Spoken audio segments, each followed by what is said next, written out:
Magandang araw mga lakwatseros. Welcome sa ating day 2 dito sa Baguio. Nandito tayo ngayon sa Harrison Road, sa harap mismo ng Melvin Jones Grandstand. Kasalukuyan nating inaabangan ang pinakaabang-abang na float parade. Tsaka dito tayo sa taas.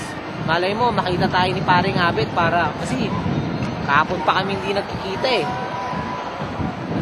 Abangan na natin.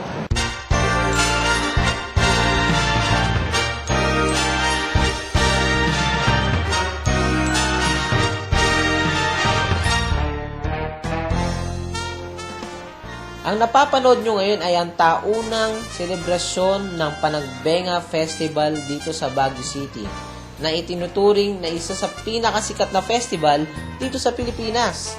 At ito ay taunang kapistahan na idinaraos sa buong buwan ng Pebrero. Alam niyo ba mga kalakwatseros na ang ibig sabihin ng Panagbenga ay panahon ng pagyabong at panahon ng pangumulaklak, at ipinagmamalaki dito ang kasaganahan ng mga bulaklak sa Baguio City, pati na rin ang mga mayamang kultura na dinarayo ng mga turista taon-taon.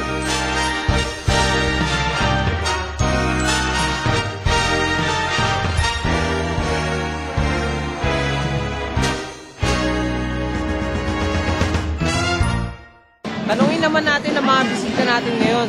Tulad nila, mga bata. Nagustuhan mo ba yung parade, yung mga dumang float? Lagi ka ba rito? Kasama ba yung family mo? Lagi ba kayo rito? Nasaan sila? Wow. Hi, mami. Sabihin mo, hi, mami. Mga kabarkada natin. Tatanungin natin sila. Lakwatseros ba kayo? Oo! Wow.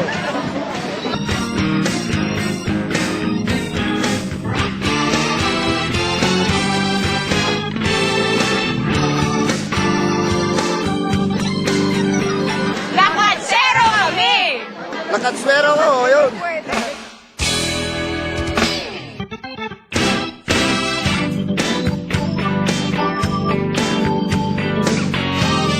Dito tayo ngayon sa Burnham Park at siguro naman nandito si Paring Geto.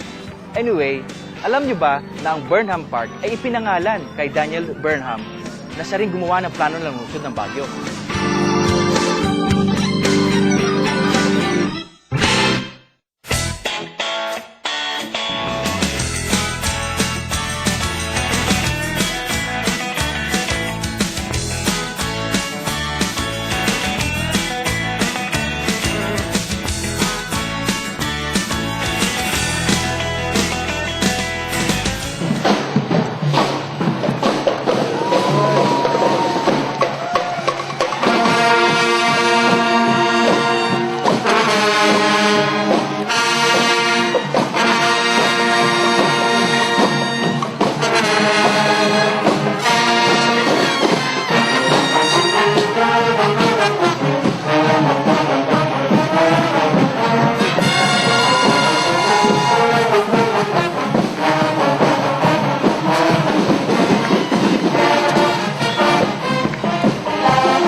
Ano ba yan mga kalakwatseros, hindi pa rin kami nagkikita ng partner ko si Geto. Sayang, ang ganda pa naman dito sa may Harrison Road sa ginaganap na street dance parade.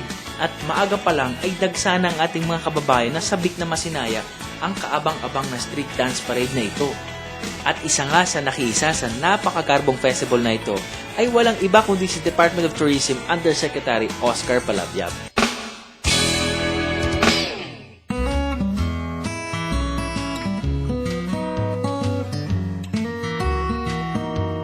Hinanap ko din dito sa Baguio Cathedral si Paring Abet pero wala pa rin eh. Pero trivia pa rin tayo mga kalakwatseros. Alam nyo ba na ang Baguio Cathedral ay ang pinakamalaking simbahan ng mga Katoliko sa lungsod ng Baguio na matatagpuan sa ibabaw ng isang burol sa loob mismo ng lungsod. Ang kulay rosas nitong tuktok ang kalimitang pang-akit sa mga mahilig kumuha ng retrato. Yan mga kalakwatseros, kaya pagbaba mo ng bus, makikita mo na agad yung simbahan na yan. Kaya go ka na rito.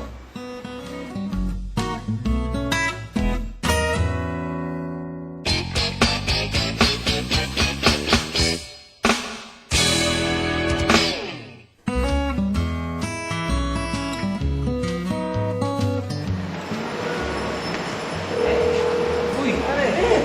Oh, magaling! Ito, paikot-ikot lang ako dito sa buong Baguio. Kung ba kita hinahanap? Ano ba? Hinahanap din kita kahapon eh. Nasa The Mansion nga lang tayo. Nung wala ka doon, sinuntahan kita sa Ranch Park. Tapos, nung wala ka doon, dumiretso ko ng Mines View. Kung baka sakali rin ako dumiretso ka. Kaya naman pala, nandun din ako sa Mines View kahapon. Siguro, dahil sa sobrang dami ng tao, alam niyo naman, nag-Benga Festival ngayon, hindi tayo nagkita. Teka, ano bang ginawa mo sa Mines View muna? O syempre, bukod sa nagganap sa'yo, experience ko yung magandang weather kahapon. Foggy kasi. Tsaka yung landscape ng Baguio. Alam mo pare, walang kakupas-kupas pala yung view. Saka dyan pare. Kasi ako, tinignan ko din yung view. Nagandahan ko yung buong landscape ng Mines View Park. Anyway, nandito na rin tayo. Bago tayo umuwi, nais muna natin pasalamatan ng mga sumusunod. Tama yan, partner. Nagpapasalamat kami sa hotel accommodation natin dito sa Baguio City, ang Hotel Thank Supreme you. Convention Plaza. At kita nyo naman, bagong-bago. At napaka-affordable ito, partner.